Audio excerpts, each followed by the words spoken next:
Broadway Joe Namath was one of the most revered players of the 60s, but his appeal was deemed irrelevant to the television demographic of females aged 6 to 10. In 1968, NBC allocated 3 hours for the telecast of a Jets-Raiders game, which was to be followed by the network premiere of Heidi, a film for children. Numerous penalties and timeouts caused the game to run longer than expected. With a minute left on the game clock, the Jets were ahead by 3 points. And the guy pushes the button at 7 o'clock, and away they went. And here's the game going right down the crapper. The Jets kicked off to the Raiders as Heidi scaled the Alps with her grandfather. Meanwhile, back in Oakland, the Raiders scored twice.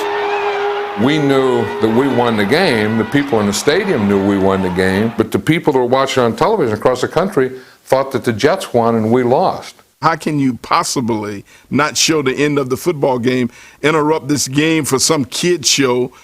Hey guys, tough. That's the way the ball bounces. The game was running long and it would have been a disaster for our show. They cut the game off and started Heidi from the beginning, and I breathed a big sigh of relief. While sports fans cringed, a nation of pre-adolescent girls rejoiced. A Monaco to Charlie Smith. Smith is hitting and he scores!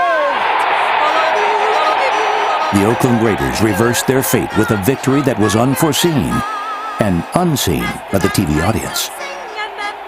No mere last-minute touchdowns dared preempt the screening of Heidi in its entirety.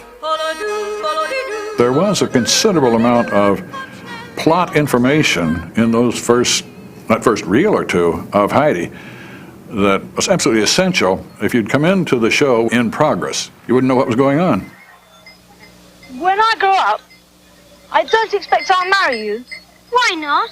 Because you're silly. Maybe when I grow up, I won't be silly.